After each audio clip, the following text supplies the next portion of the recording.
Hello' friends, welcome to P পঢ়াশালী।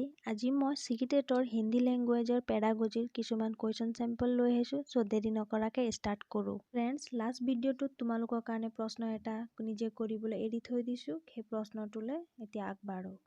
প্ৰথম প্ৰশ্নটো হৈছে, প্ৰাথমিক স্তৰ पर आप किस तरह का बाल साहित्य उचित समझते हैं? প্ৰাথমিক স্তৰত আপুনি কেনেধৰণৰ শিশু সাহিত্য উচিত বুলি ভাবে? ইয়াত দিয়া অপশ্যন কেইটা হৈছে এ ऐसा साहित्य जो प्रसिद्ध साहित्यकारों द्वारा लिखा गया हो, এনেকুৱা সাহিত্য যিটো প্ৰসিদ্ধ সাহিত্যিকৰ দ্বাৰা ৰচিত। বি ऐसा साहित्य जिसमें शब्द और घटनाओं का दोहराव हो, এনেকুৱা সাহিত্য য'ত শব্দ আৰু ঘটনাৰ বিৱৰণ ঘনাই দিয়া হৈছে। সি কেৱল কবিতায়ে, ডি কেৱল কাহানিয়াই, মাত্ৰ কবিতাবোৰ, আৰু ডি হ'ল মাত্ৰ কাহানীবোৰ। অপশ্যন এৰ প্ৰসিদ্ধ সাহিত্যিকৰ দ্বাৰা ৰচিত ৰচনাবোৰৰ দ্বাৰা শিশু সাহিত্য সম্পূৰ্ণকৈ ফুটি নাহে। চ' এই অপশ্যনটো হ'ব নোৱাৰে। এতিয়া অপশ্যন বিটো চাওঁ। ইয়াত ঘটনা বা শব্দৰ ৰিপিটেশ্যন হৈছে, যাৰ দ্বাৰা শিশু এটাই সহজে বস্তু বুজিব পাৰিব বা নিজে এক্টিভলি গ্ৰহণ কৰিব পাৰিব। এণ্ড অপশ্যন চি আৰু অপশ্যন ডিত কোৱা হৈছে মাত্ৰ কবিতা বা মাত্ৰ কাহানীৰ দ্বাৰা, কিন্তু শিশু সাহিত্য অকল কবিতা বা কাহানীৰ দ্বাৰা সম্পূৰ্ণ নহয়। তেনেহ'লে এই দুটা অপশ্যন শুদ্ধ নহয়। তেনেহ'লে ইয়াৰ শুদ্ধ উত্তৰ হ'ব অপশ্যন বি। নেক্সট প্ৰশ্নটো হ'ল, এক সমাৱেশী कक्षा में भाषा शिक्षण की समस्या है? এটা সমাৱেশী শিক্ষাত ভাষা শিক্ষণৰ সমস্যা কি? আগতে আমি সমাৱেশী মানেনো কি সেইটো জানি লওঁ। সমাৱেশী মানে হৈছে একত্ৰিত কৰা বা ইনক্লুড কৰা। এতিয়া সমাৱেশী শিক্ষা কি কৰিছে? সমাৱেশী শিক্ষা 3 প্ৰকাৰৰ শিশুক ইনক্লুড কৰিছে। ইয়াত সাধাৰণ শিশুৰ লগত বিশিষ্ট শিশুৱে শিক্ষা লাভ কৰে। এতিয়া বিশিষ্ট শিশু মানেনো কি তাক ভালকৈ বুজো। ইয়াত শাৰীৰিক অথবা বিকলাং শিশু, লাৰ্ণিং ডিজেবিলিটি অথবা ST SC অথবা পিছপৰা জনজাতীয় শিশু জড়িত হৈ আছে। এতিয়া ইনক্লুচিভ এডুকেশ্যন মানে কি নিশ্চয় বুজি পাইছে। তেনেহ'লে প্ৰশ্নলৈ যাওঁ। অপশ্যন এ দিছে উপযুক্ত পাঠ্য सामग्री का अभाव, उपयुक्त पाठ्य सामग्रीर अभाव। बी विद्यार्थियों की योग्यता में विभिन्नता होना, শিক্ষাৰ্থীৰ সামৰ্থ্যৰ মাজত পাৰ্থক্য হোৱা। চি विद्यार्थियों में असमान रुचि का होना, শিক্ষাৰ্থীৰ মাজত অসমান रुचि अभिरुचि हुआ। ডি উপযুক্ত ভাষা পৰিৱেশ का निर्माण न हो पाना, উপযুক্ত ভাষা পৰিৱেশৰ সৃষ্টি কৰাত বিফল হোৱা। ইয়াত সকলোতকৈ উচিত উত্তৰটো হ'ব অপশ্যন ডি उपयुक्त भाषा परिवेश का निर्माण न हो पाना। नेक्स्ट प्रश्नটো হ'ল, तमिल भाषी सुहेल प्राय भजन को भजन कहता है, भाषा के शिक्षक के रूप में आप क्या करेंगे? सुहेলৰ মাতৃভাষা তামিল হয়, সি ভজনক ভজন বুলি কয়। তেনেহ'লে তুমি কি কৰিবা? অপশ্যন কেইটা চাওঁ। এ भजन शब्द का बार बार उच्चारण कराएंगे, भजन शब्द घनाई रिपीट কৰিব দিবা। बी सुहेल को उसकी त्रुटि के लिए डांटेंगे, सुहेলক তাৰ ভুলৰ কাৰণে গালি দিয়া হ'ব। শিশু এটিক গালি দিয়া মানে তাক ভয় খোৱা নিচিনা হয়, কাৰণ সেই বি অপশ্যনটো হ'বই নোৱাৰে। এতিয়া চি तमिल और हिंदी भाषा का तुलनात्मक अध्ययन करते हुए महाप्राण ध्वनियों से युक्त भाषिक सामग्री का प्रयोग करेंगे। তামিল আৰু হিন্দী ভাষাৰ এক তুলনাত্মক অধ্যয়ন কৰি ধ্বনিযুক্ত শব্দবোৰৰ প্ৰয়োগ কৰিব। অপশ্যন ডি सुहेल को बताएंगे कि सही शब्द भजन है, सुहेলক ক'বা যে শুদ্ধ শব্দ ভজন হয়। ইয়াৰ শুদ্ধ অপশ্যনটো হ'ব চি তামিল আৰু হিন্দী ভাষাৰ এক তুলনাত্মক অধ্যয়ন কৰি শব্দবোৰৰ প্ৰয়োগ কৰিব লাগে। তাৰ দ্বাৰা সি হিন্দী আৰু তামিল ভাষাৰ মাজৰ পাৰ্থক্য বুজি পাব। नेक्स्ट প্ৰশ্নটো হ'ল, प्राथमिक स्तर पर बच्चे किस प्रकार की कविताएं पसंद करते हैं? প্ৰাথমিক স্তৰত শিশুৱে কেনেধৰণৰ কবিতাবোৰ পচন্দ কৰে বা ভাল পায়? ইয়াৰ অপশ্যন কেইটা হৈছে এ जो कोई सीख देती हो, যিটোৱে শিক্ষা দিয়ে। বি जिसमें लयात्मकता हो, लिरिकलिटी বা गीत कविता हुआ। सी जो अनिवार्य रूप से राजा रानी से जुड़ी हो, যিটো সাধাৰণভাৱে ৰজা ৰাণীৰ লগত জড়িত থকা।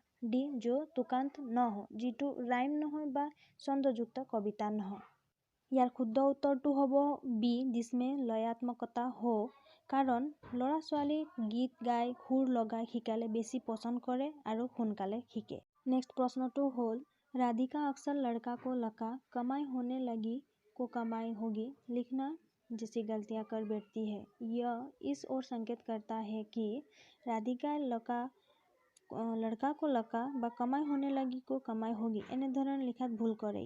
ইয়াৰ পৰা এটা ইংগিত পাওঁ যে অপশ্যন এ उसके लेखन के स्तर में सुधार की आवश्यकता তাইৰ লিখন কাৰ্যত শুদ্ধতা অনাৰ দৰকাৰ ऑप्शन बी राधिका को मात्राओं का ज्ञान नहीं है राधिका आकार इकारों ज्ञान নাই ऑप्शन सी राधिका के विचारों की तेज गति के साथ उसकी लेखनी नहीं चल पाती राधिकार তাইৰ চিন্তাধাৰাৰ তীব্ৰ গতিৰ লগত লিখন কাৰ্যটো সমানে আগুৱাই নিব নোৱাৰে ऑप्शन डी राधिकार ध्यान से नहीं लिखती গাই মন দি পেলাই নিলিখে এতিয়া राधिकाই लड़का लका আৰু कमाई होने लगी को कमाई होगी এনেধৰণৰ লিখাত ভুল কৰে ইয়াৰ পৰা এটাই ইংগিত পাওঁ যে ৰাধিকাই তাইৰ চিন্তাধাৰাৰ তীব্ৰ গতিৰ লগত লিখন কাৰ্যটো সমানে আগুৱাই নিব নোৱাৰে সেইকাৰণে ইয়াৰ শুদ্ধ উত্তৰটো হ'ব ऑप्शन सी नेक्स्ट प्रश्नটো হৈছে राहुल को जब भी कक्षा में उत्तर देने के लिए कहा जाता है वो हकलाने लगता है इसका क्या कारण हो सकता है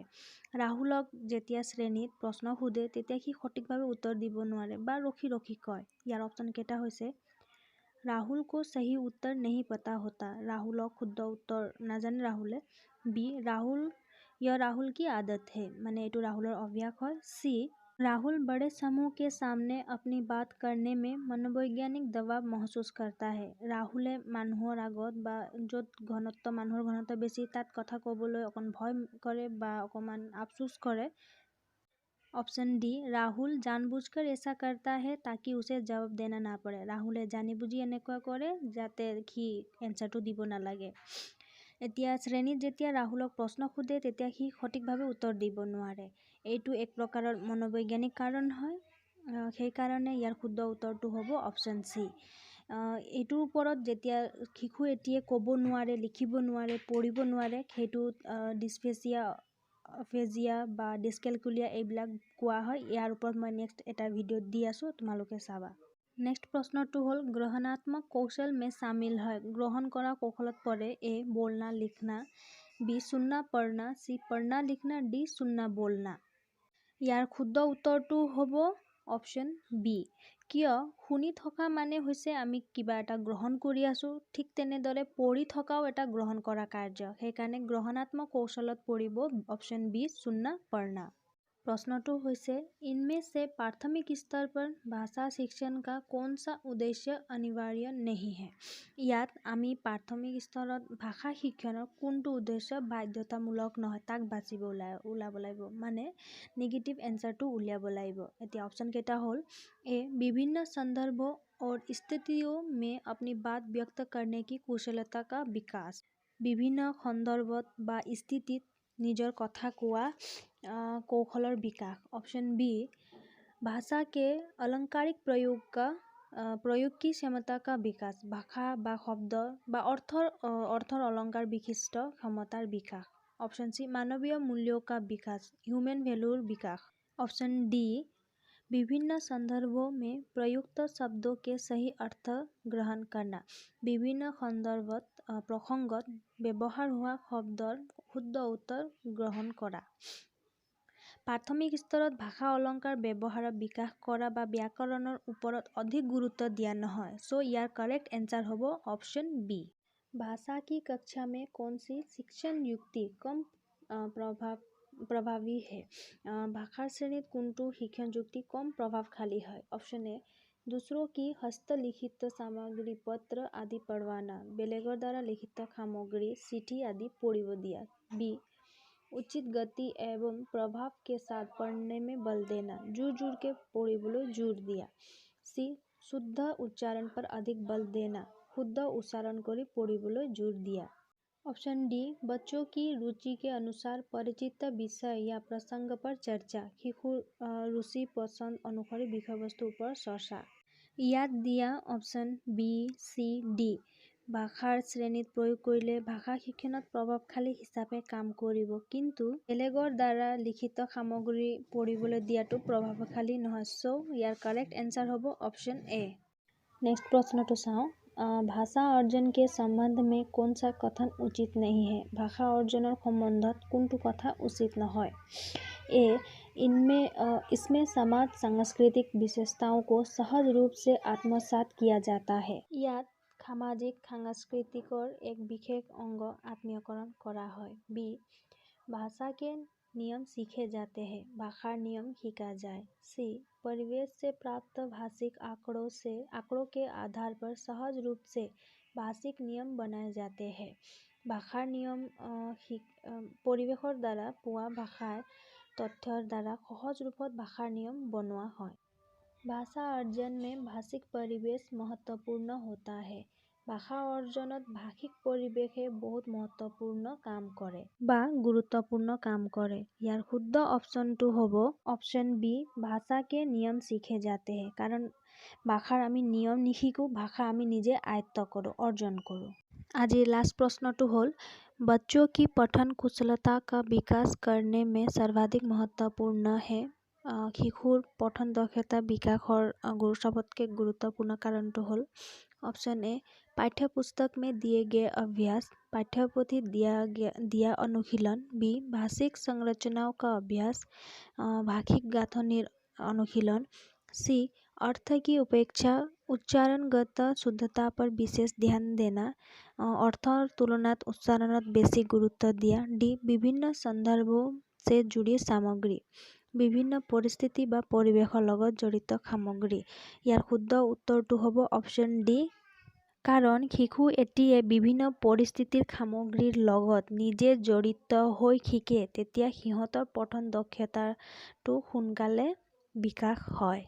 ফ্ৰেণ্ডছ, ভিডিঅ'টো যদি ভাল লাগিছে তেনেহ'লে লাইক কৰিবা, শ্বেয়াৰ কৰিবা আৰু মোৰ চেনেলটোত যদি নতুন হয় তেনেহ'লে ছাবস্ক্ৰাইব কৰি বেল আইকনটো প্ৰেছ কৰি দিবা।